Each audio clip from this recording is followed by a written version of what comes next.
Today we're going to talk about a topic that I'm oddly passionate about, and that's my belief that there's no Disney villain more terrifying and downright evil as McLeach from The Rescuers Down Under. Now I know what you're thinking, and yeah, sure, there's worse on a grand scale. You've got Shan Yu from Mulan, or Ursula from The Little Mermaid, Scar destroyed the Pride Lands, and the Hunter killed Bambi's mom. You're not wrong that there's bad in these people, but usually at least they have motivations you can pinpoint or whatever, but not McLeach. He has not one single redeeming characteristic or even purpose.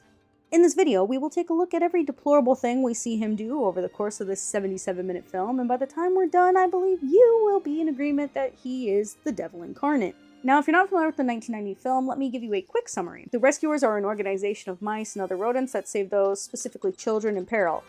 What, you find that hard to swallow? And you're probably just fine with a rat controlling a French chef, aren't you? Anyways, through the RAS, we are introduced to Cody, a young boy living in the Australian outback with his mother. He's a friend of the animals, and his story begins when a kangaroo warns him about a trapped golden eagle named Marahute.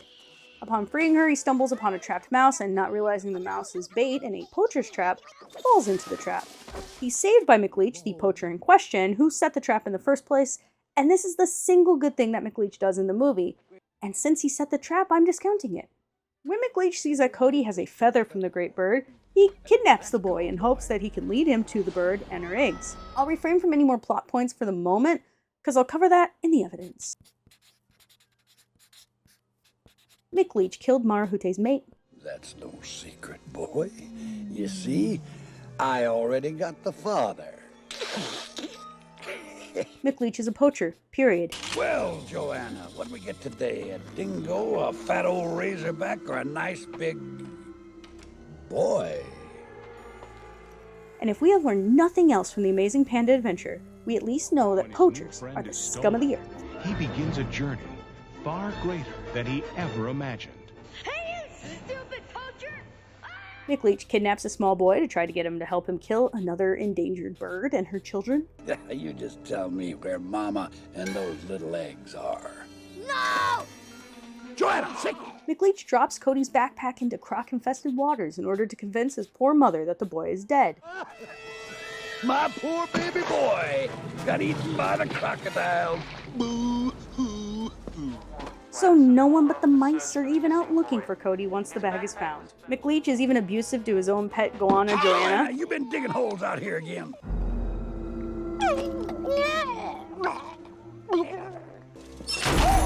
Joanna, you thick-headed chunk of fish bait.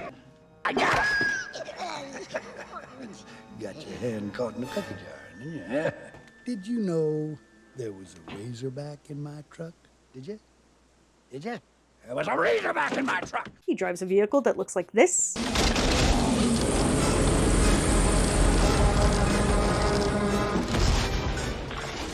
He has bear traps in his truck. No, you can't do this! McLeach tortures a young child in order to get him to tell him where the bird is. That rusty old memory of yours. Is she on Satan's Ridge or Nightmare Canyon?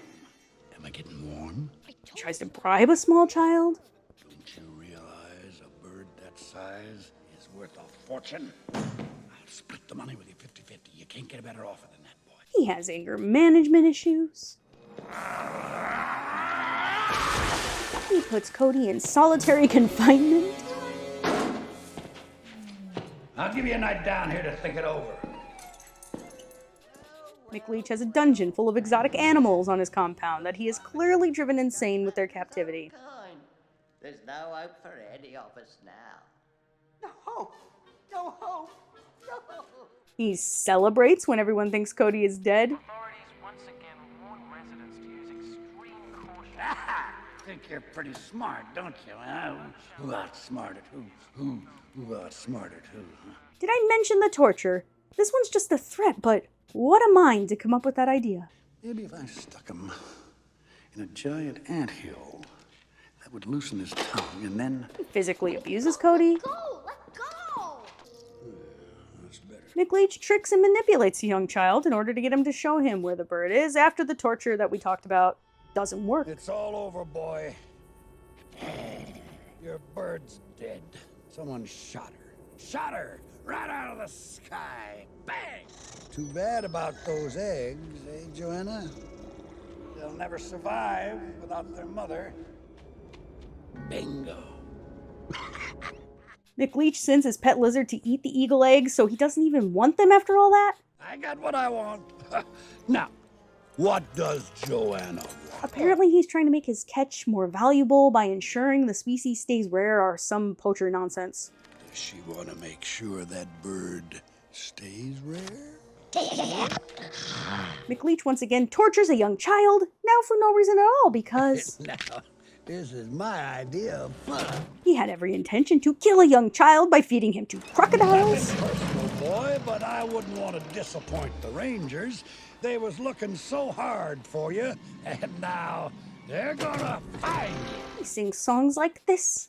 Home on the range, where the critters are tied up in chains. I cut through their sides, and I rip off their hides, and the next day I do it again. Everybody! And like this. Oh, you get a line, I'll get a pole, matey. You get a line, I'll get a pole, friend. Oh, you get a line, I'll get a pole. We'll go fishing in the crocodile hole, buddy. Honestly, this should be 2 separate strikes. Uses the worst metaphor in the English language. There's more than one way to skin a cat. Just start shooting at the kid at one point. Okay, technically he's shooting at the rope, but it's still going like at this child.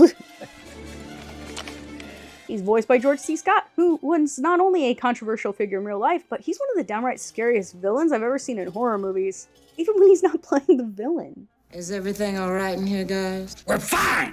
That would be in the file.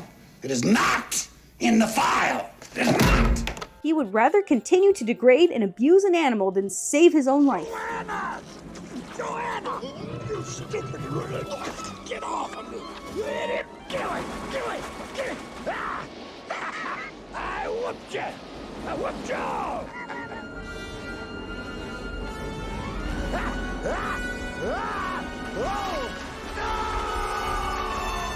Gonna happen to a better person. I won't enter this as an exhibit because it's incidental, but at one point he inadvertently calls Bernard a big fat rat, and I am not gonna put up with that. Weird's going on around here. I smell a big fat rat. I hate that I didn't have 26 entries. Maybe there's something evil about his compound being in an abandoned opal mine. If he's not the scum of the universe, I'd like to know who is. Let's look at the list. At least she had a sense of humor and let Snow White live fairly peacefully until she became more beautiful, of course. Victims of capitalism. What would you do if you saw a walking, talking puppet and you ran a puppet show or knew somebody who did? Monstro's a whale. I don't know.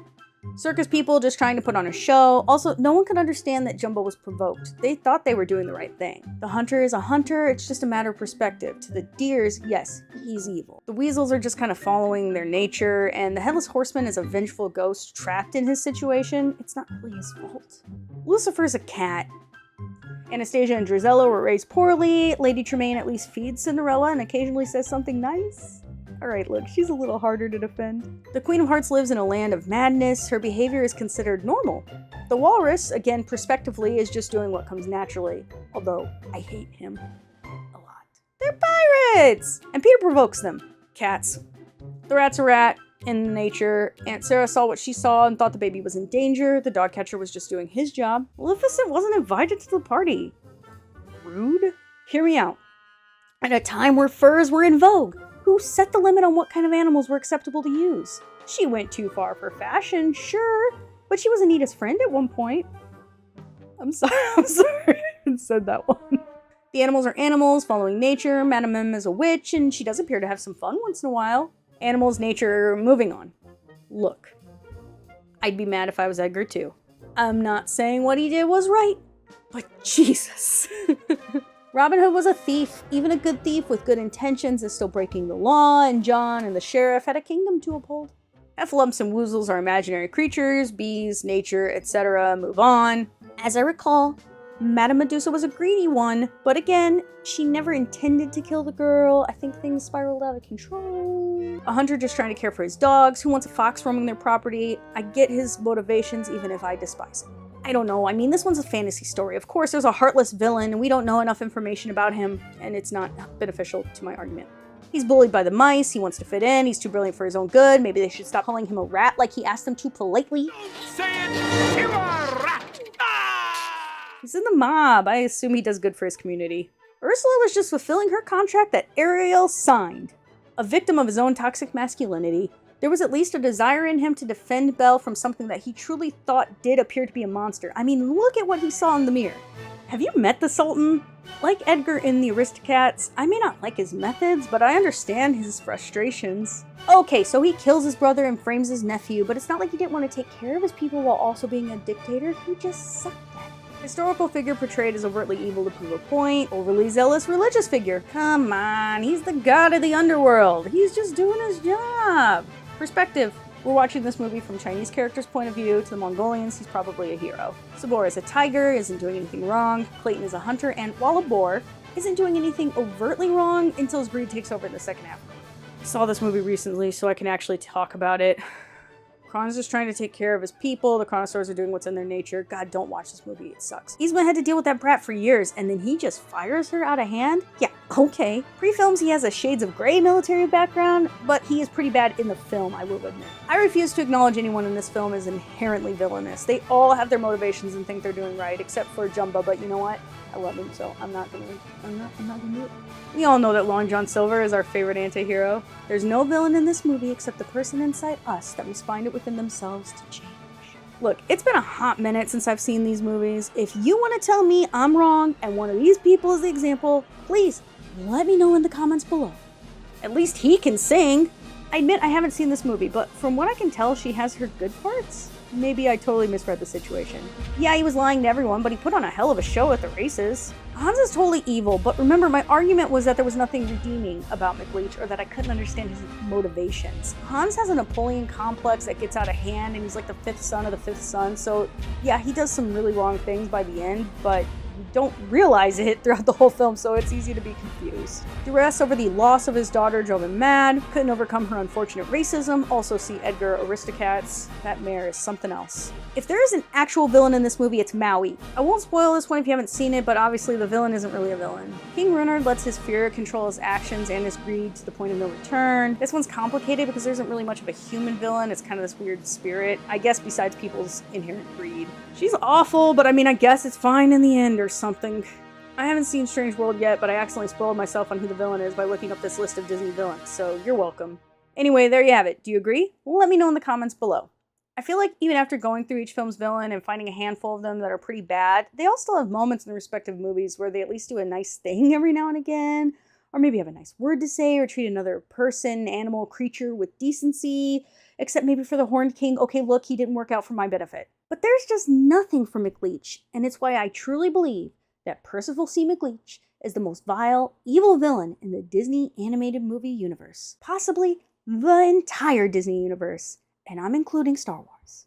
This was a really fun video for me to do, even though it took me a lot of time to record this one. I actually recorded everything back before the holidays, and then when I was playing it back, I just realized it was all kind of unusable because I made some mistakes with my script, and I realized that when I was rewatching the movie to grab the B-roll, so going forward, maybe I'll watch the movie first and then write the script. But yeah, let me know what you think, and if you want to see more videos like this one, I could probably find a few other topics like this to scrounge up material for. So yeah, have a great day, have a great week, and I'll see you next time. You think twice before messing with Percival C. McLeach. But there's nothing about McLeach that is redeeming, and that's why I truly believe that Percival C. McLeach is the most evil, vile. I went back to record this part again, and I still talk too much about the Horned King. I haven't seen Strange World yet, but accidentally spoiled myself on who the villain apparently is, at least according to the Dylan and Vicky. I gotta re-record this whole part. I hopefully got some good stuff out of it.